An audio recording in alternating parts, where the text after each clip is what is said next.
안녕하십니까. 암호화폐 정보를 전달해드리는 닥터 비트맨입니다. 네, 한번 코인 마켓캡에서 가격 보고 제가 준비한 내용으로 바로 넘어가도록 하겠습니다. 지금 메이저 탑10 코인들이 어제에 비해서는 굉장히 힘을 못 쓰는 이런 상황입니다. 지금 전반적으로 하락을 보여주고 있습니다. 지금 메이저 탑10 코인 시가총액 1위인 비트코인 같은 경우는 0.39% 하락하면서 1220만원, 이더리움 같은 경우 1.9% 하락을 하면서 22만 6천 원대, 그리고 리플 XRP 같은 경우는 0.7% 하락하면서 327원대를 보여주고 있습니다. 네, 비트코인 더미넌스 같은 경우는 도무지 내려올 생각을 안 하고 있는데요. 지금 68.6%로 굉장히 큰 비트코인의 시가총액 점유율을 볼 수가 있습니다. 지금 이렇게 하락을 하고 있는 가운데 지금 스텔라 같은 경우는 7.5% 상승을 하면서 87.62원대를 유지를 하고 있네요. 네, 그러면 바로 넘어가도록 하겠습니다. 네, 구글 트렌드에서 비트코인 대비 블록체인 검색량이 한국이 1위라고 합니다. 네, 구글 트렌드 검색 지수 데이터에 따르게 되면 최근 7일 비트코인 검색량 대비 블록체인 검색량 국가별 순위에서 한국이 1위를 차지했다고 하네요. 이에서 5위는 각각 이제 우크라이나, 러시아, 인도, 대만 순이라고 합니다. 네, 중국의 바이두는 이제 최근 7일 비트코인 검색 지수가 전주 대비 10% 하락을 했다고 하네요. 네, 최근 7일 비트코인 검색 지수가 하루 평균 25,687을 나타내면서 전년 동기 대비 5% 증가는 했지만 전주 대비는 10% 감소를 했다고 합니다. 네, 지금 암호화폐 시장이 조금씩 하락을 하면서 네, 이러한 상황들이 나타나는 것이 아닌가 생각이 들게 되는데요. 네, OKEX 리더보드 이제 트레이더 평균 롱, 숏 포지션 보유 비율 현황을 한번 보겠습니다. 네, 지금 25일 오전 9시 기준 중국계 암호화폐 거래소인 OKEX의 비트코인 선물 분기물 리더보드 트레이더들의 평균 비트코인 롱 포지션 보유 비율은 28.29%, 비트코인 숏 포지션 보유 비율은 17.06%입니다. 그러니까 많은 분들이 지금 비트코인의 하락보다는 조금 더 상승의 무게를 두고 있는 것이 아닌가 싶습니다. 지금 각각 다른 데이터들마다 조금씩 다른 모습을 보여주고 있죠. 뭐 어떤 거는 좀 상승의 무게를 두고 있고 어떤 거는 또 하락의 무게를 두고 있습니다. 그만큼 지금 비트코인의 변동성이 점점 확대되어 간다 이렇게 볼 수 있지 않나 싶은데요. 네, 블록스트림의 CEO가 이제 비트코인 단순 결제용 화폐보다 훨씬 유용하다 이렇게 언급을 했습니다. 총 5가지의 특징을 언급을 했는데 일단 첫 번째로는 사이버펑크 암호화 기술을 사용해서 기존 중앙화 권력에 저항하는 사람들은 항상 새로운 금, 즉 비트코인의 가치 저장 기능보다 검열에 저항할 수 있는 글로벌 결제 수단에 더 관심이 많다 언급을 하면서 두 번째로는 새로운 금은 지정학적 불확실성과 인플레이션을 해지한다. 최근 굉장히 많이 얘기가 나오는 상황이죠. 네, 그리고 세 번째로는 새로운 금의 특성은 금 애호가 그리고 투자자들을 끌어들여 비트코인이 대중에게 더 많이 노출될 수 있도록 만든다. 네 번째로는 지정학적으로 중립적이고 자유시장인 화폐인 비트코인은 가치 저장 기능과 검열 저항성 둘 다 가지고 있기 때문에 단순 결제용으로 쓰이는 화폐보다 훨씬 가치 있고 유용하다. 다섯 번째로는 이제 반면 금은 결제 수단으로 적합하지 않다 언급을 하고 있습니다.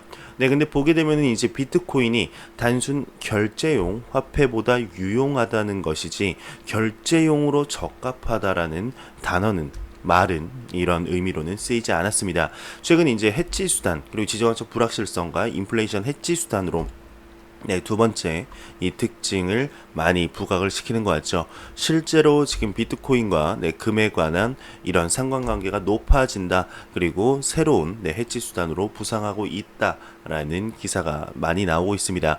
실제로 이제 엊그제 같은 경우는 비트코인 즉 이제 트럼프가 중국에 관세를 추가로 매기면서 중국이 또 보복을 했죠. 네, 그에 관해서 이제 미국의 증시 및 전 세계 증시가 거의 폭락에 가까운 수준을 보였었는데 그때 실시간으로 비트코인의 가격이 반응을 하면서 즉 상승을 하면서 많은 분들 그리고 많은 금융 전문가들이 정말 놀랐던 그런 사건이 있었습니다. 이렇게 비트코인이 지금 해지 수단으로서의 점점 입지를 다져가고 있다 아니다 아직까지는 해지 수단으로 보기에는 리스크 위험이 너무 크다라고 보시는 분들이 있는데, 네, 과연 어떻게 될까요? 비트코인이 정말 새로운 해지 수단, 디지털 금으로서의 이런 자리가 점점 확고해졌으면 좋겠습니다. 네, 다음 소식입니다. 이제 비트코인 반감기에 관한 이런 의견들이 지금 많이 갈리고 있습니다. 이 자료를 한번 보도록 하겠습니다. 한 애널리스트, 이제 플랜비는 비트코인이 내년 5월 반감기 전 2만 달러에 기록할 것이라고 전망을 했습니다. 네, 이와 관련해 그는 반감기까지 약 9개월 남았다며 비트코인의 상승 공간은 많다. 비트코인이 과거 2012년 반감기를 9개월 앞둔 시점에서 5달러에서 반감기 기간 12달러를 기록을 했으며 2016년에도 비슷한 상승률을 기록했다면서 과거 패턴이 만약에 반복이 된다면 비트코인은 지금으로부터 약 100% 이상 오른 2만 달러를 기록할 것이라고 부연을 했는데, 네, 이거와는 조금 다른 자료가 있습니다. 내년 비트코인 반감기 랠리 기대 힘들 수도 있다라는 기사도 있는데요. 네, 과연 어떤 내용일까요? 네, 암호화폐 이제 마켓 분석 전문 업체 롱에스가 지난 5일 라이트코인 반감기 이후 드라마틱한 변화는 없었다. 내년 5월 반감기가 예정된 비트코인도 급등을 기대하기 어려운 상황이라고 이렇게 진단을 했는데요. 네, 비트코인과 라이트코인은 모두 블록당 채굴 보상이 절반으로 줄어드는 반감기를 겪죠. 그러면서 비트코인은 21만 블록마다, 라이트코인은 84만 블록마다 채굴 보상이 줄어들게 됩니다. 네, 비트코인과 라이트코인은 각각 2016년 중반, 2015년 중반 반감기를 겪었는데, 암호화폐 시장이 2016년 이후 극적으로 변했기 때문에 2020년 비트코인 반감기 영향을 예측하려면 이제 지난 비트코인 반감기 동향을 살피는 것보다 최근 진행된 라이트코인 반감기 영향을 살피는 게 훨씬 더 나을 수 있다는 게, 네, 여기에 이제 주된 내용이죠. 네, 라이트코인은 이제 8월 5일 반감기 전 급등세를 보였었는데 점점 하락하면서 현재 72달러 수준에 거래되고 있습니다. 네, 이와 관련 롱엑스는 라이트코인의 하락세는 반감기의 영향이라기보다 전반적인 시장 추세에 따른 것으로 보인다고 합니다.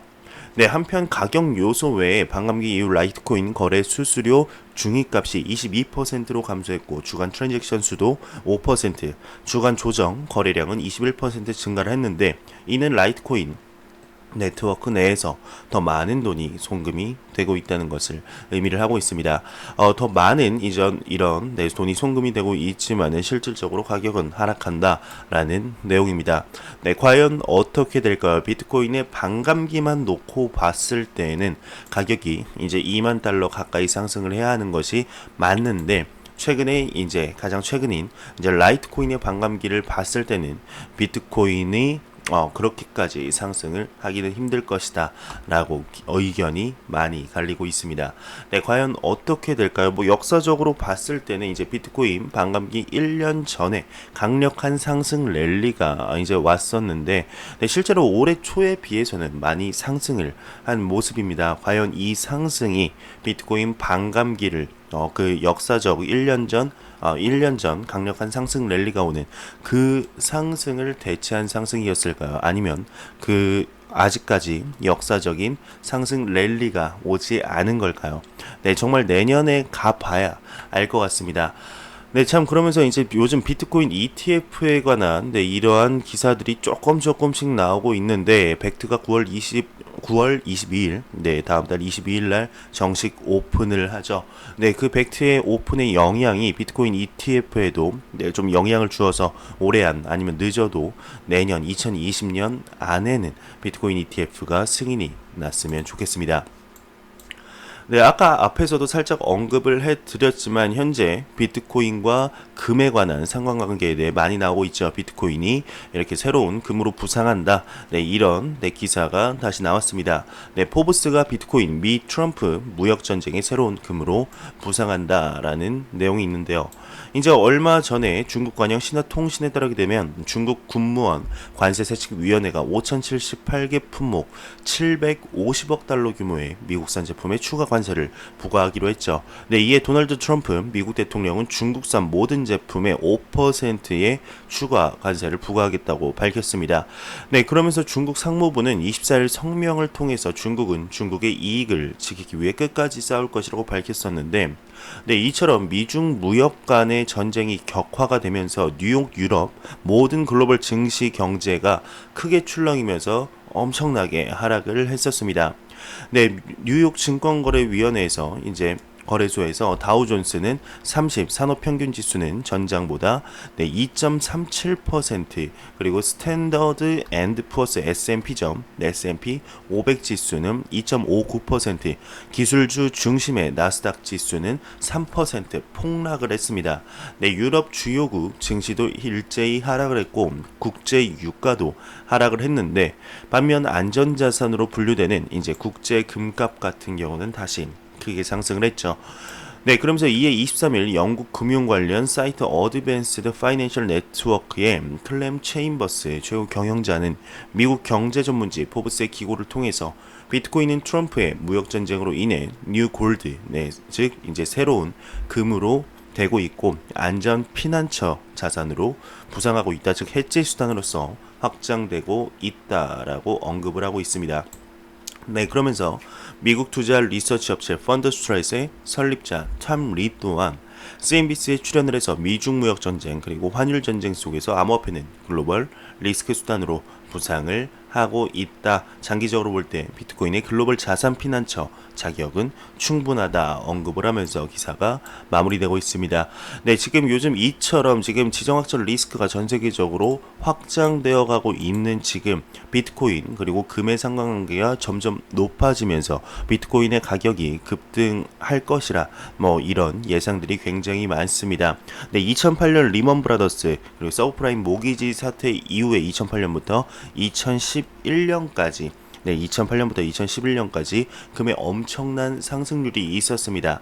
네, 근데 그 상승을 이번에 비트코인이 보여줄 것이 아니냐, 이번에는 비트코인이 보여줄 것 같다, 뭔가 그럴 것 같다. 네, 이런 기사들이 굉장히 많은데, 네, 과연 어떻게 될까요? 지금 비트코인 같은 경우는 정말로 글로벌 해치 수단으로 부상을 하고 있습니다. 지금 미중 무역 전쟁뿐만 아니라 지금 미국과 이란과의 갈등, 그리고 한국과 미국과 일본 지금 지소미아까지 폐기가 됐죠. 네, 이런 점점 갈등이 심화가 되고 있습니다. 그리고 영국의 브렉시트 탈퇴 선언 또한 이제 노딜 브렉시트를 외쳤죠. 10월 달에 이루어질 것으로 보이는데, 아무래도 그때에도 암호화폐 시장에 영향을 어느 정도 미칠 것 같은데, 이런 지정학적 리스크가 점점 전 세계적으로 확장이 되고 2020년 경제 위기가 한 발짝 한 발짝 눈앞으로 다가오고 있는 이때 비트코인이 과연 얼마나 성장을 하게 될까요? 한번 지켜보도록 하겠습니다. 네, 그러면 다음 소식으로 바로 넘어가도록 하겠습니다. 네, 리플에 관한 소식입니다. 리플 경영진이 이제 암호화폐 시장에 전문 교육이 필요하다고 생각을 한다고 합니다. 네, 리플은 지금 암호화폐 시가총액 3위의 코인이죠. 뭐 엑스커런트, 엑스래피드 같은 플랫폼을 운영하는, 그리고 머니그램과 최근 이제 중요한 전략적 제휴를 맺은 기업입니다. 네, 리플의 사회적 영향력 책임자인 켄 웨버는 전 세계의 대학들이 일상적인 교육 프로그램에 블록체인 및 디지털 자산 교육 과정을 추가해야 한다고 언급을 하고 있습니다. 네, 그것은 암호화폐와 디지털 동전, 네, 이 이제 세계 금융의 미래를 상징하기 때문인데, 오늘날 암호화폐 시장이 관심을 끌고 있고 세계적으로 인정받고 있지만 공식적인 교육 자체 커리큘럼이 부족하기 때문에 디지털 자산에 대한 많은 사람들의 이런 인식이 이렇게 정상적이지는 않다, 그죠? 도박과 투기로 보고 있다라고 언급을 하고 있습니다. 네, 그러면서 지금 블록체인 개발 지식을 가진 프로그래머의 수요가 급격하게 증가를 하고 있다면서 지금 암호화폐 시장은 전문 교육이 필요하다고 리플 경영진들이 언급을 하고 있습니다. 네, 그러면서 기업에는 두 가지 유형의 블록체인 전문 인력이 필요하다는 것이 큰 문제인데, 첫째로는 그들은 기술에 대한 깊은 이해를 가지고 변화를 즉시 구현할 수 있는 엔지니어가 필요하고, 두 번째로는 비즈니스 목표의 블록체인 적용과 관련된 결정을 내릴 수 있는 고위 직원들로 이런 비기술적 역할을 채워야 한다. 하지만 이를 위해선 기술에 대한 실무 지식이 필요하다면서 기사가 마무리되고 있는데요. 네, 지금 리플에 이제 이 경영진들이 언급한 것처럼 실제로 암호화폐에 대한 교육이 조금씩 이루어지고 있습니다. 지금 그 선구자 역할로 하는 게 리플 같은 경우는 많은 유수의 대학들에 계속 지원을 하고 있고 전 세계적으로 암호화폐 학과 아니면 블록체인 학과 이러면서 4차 산업혁명에서 블록체인이 정말 중요한 역할을 할 것이란 것을 미리 깨우친 대학들이 점점 그런 전문 인력들을 양성하기 위해서 많이 노력을 하고 있죠. 거기에 리플도 굉장히 장학재단까지 설립하면서 전 세계 대학들 그리고 기업들에 이렇게 투자를 하고 있는 실정입니다. 네, 우리나라 같은 경우도 지금 어느 대학 같은 경우는 블록체인 학과가 이렇게 설립이 되었다고 하는데 지금 우리나라 정부가 조금 나서서 이런 것들을 먼저 발벗고 나서야 되지 않을까 생각이 들게 됩니다. 네, 다음 소식입니다. 이제 슬로우 미스트가 랜섬웨어 공격이 현재 증가하고 있다고 하는데 몸값으로 비트코인을 요구하고 있다고 합니다. 네, 블록체인 전문 보안 업체 슬로우 미스트는 최근 랜섬웨어가 극성을 부리고 있다고 합니다. 특히 지난 1에서 2년 동안 기업을 대상으로 한 랜섬웨어 공격이 점점 증가하고 있는 추세네요. 네, 벌써 지난해 대비 363%나 증가를 했다고 하는데 99% 이상의 랜섬웨어가 몸값으로 비트코인을 요구하고 있는 것으로 나타났습니다. 네, 비트코인의 익명성을 좀 안 좋게 이렇게 활용하는 안 좋은 예가 아닌가 싶네요. 네, 태국의 SEC가 신종 암호화폐 사기 수법에 대해서 경고를 했습니다. 네, 태국 증권거래위원회가 암호화폐 거래소라고 주장하는 웹사이트에서 암호화폐를 투자하도록 유인하는 새로운 형태의 사기 수법에 주의해야 한다고 합니다. 네, 지금 태국 같은 경우는 암호화폐에 굉장히 친화적인 이런 국가이기 때문에 지금 이런 쪽에서 더욱더 예민한 것이 아닌가 싶은데요. 태국 같은 경우는 지금 암호화폐를 진짜 자산으로 인정을 했죠. 네, 일본도 자산으로 인정을 했는데 우리나라 같은 경우는 아직까지는 구체적인 규제가 나오지 않은 이런 상태입니다. 네, 호주도 암호화폐 기업에 이제 최초로 금융 서비스 라이선스를 발급했다고 합니다. 네, 전 세계 최초가 아닌가 싶은데요. 네, 호주로부터 시작해서 전 세계 곳곳에서 이러한 소식들이 계속해서 나왔으면 좋겠습니다. 네, 비트코인으로 마약 거래한 미국인 무기징역의 가능성이 있다고 합니다. 네, 로스앤젤레스에 거주하는 25살 남성이 2,500만 달러 상당의 비트코인 돈 세탁과 필로폰 판매 혐의를 시인했고 무기징역이 선고될 수 있다는 관측이 나오고 있습니다. 네, 당국은 그가 2015년부터 17년까지 비트코인을 달러로 환전을 했고 비트코인 ATM을 운영하며 마약 거래상 등 이제 다른 범죄자들과 거래를 했다고 합니다. 네, 최근 이제 비트코인에 관한 이런 돈 세탁 이런 문제들이 굉장히 많고 전 세계적인 글로벌 이슈 중 하나이죠. 네, 자금 세탁 거래 방지법도 굉장히 지금 강화가 되고 있어서 이거에 관한 처벌도 좀 무겁게 내려지는 것 같습니다. 작년보다 올해가 좀 더 무겁게 내려지는 것 같고, 네, 올해보다 이제 내년에 더욱더 무거워지지 않을까 생각이 들게 됩니다. 네, 아르헨티나 미시오네스 주에서 쓰레기를 잘 처리하는 시민의 이제 코인으로 보상을 한다고 합니다. 굉장히 재밌는 기사이죠. 네, 새로운 암호화폐 젤리 코인으로 보상할 계획이라고 하는데 이름부터가 약간 왕꿈투리가 생각이 나는 이런 기사가 아닌가 싶습니다.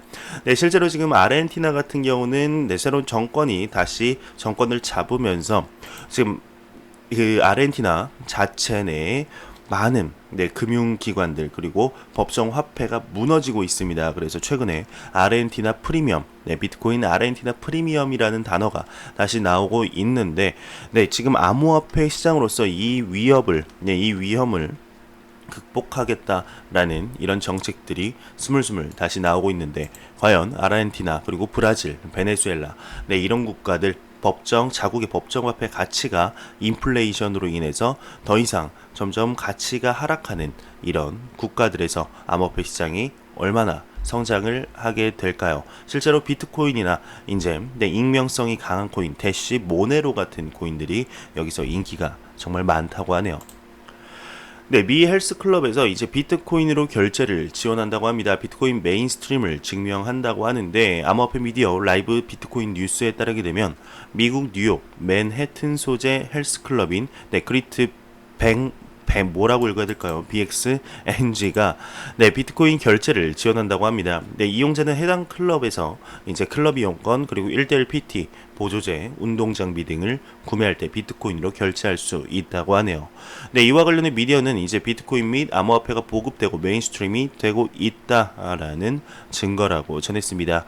어떤 식으로든 지금 비트코인의 접근성이 점점 늘어나는 기사들은 나올 때마다 항상 반겨야 될 기사가 아닌가 싶습니다. 정말 가랑비에 옷 젖듯이 매일매일 조금씩 비트코인을 이렇게 수용하는 기업들 그리고 업체들, 소규모 상인들 그리고 국가들 조금씩 늘어나고 있습니다. 이렇게 가랑비에 옷 젖다가 정말 전체적으로 젖는 게 모른다고 이렇게 볼 정도로 지금 많은 국가들에서 이런 기사들이 계속해서 나왔으면 좋겠네요. 일단 제가 준비해온 소식은 여기까지입니다. 마지막으로 코인마켓캡에서 가격 보고 마무리하도록 하겠습니다. 리플 XRP 기준 327.26원인데요. F5번 눌러보겠습니다. 327.5 그냥 그대로입니다. 크게 달라진 것이 없는데 지금 암호화폐 시장 다시금 조금씩 하락을 하고 있습니다. 어제처럼 조그마한 반등을 시작으로 정말 대규모의 큰 상승으로 이어졌으면 좋겠습니다.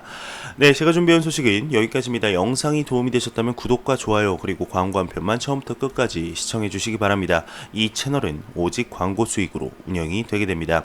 항상 영상 시청해 주시는 시청자분들, 구독자분들 너무나 감사합니다. 저는 다음 영상으로 찾아뵙도록 하겠습니다. 지금까지 닥터 비트맨이었습니다. 감사합니다.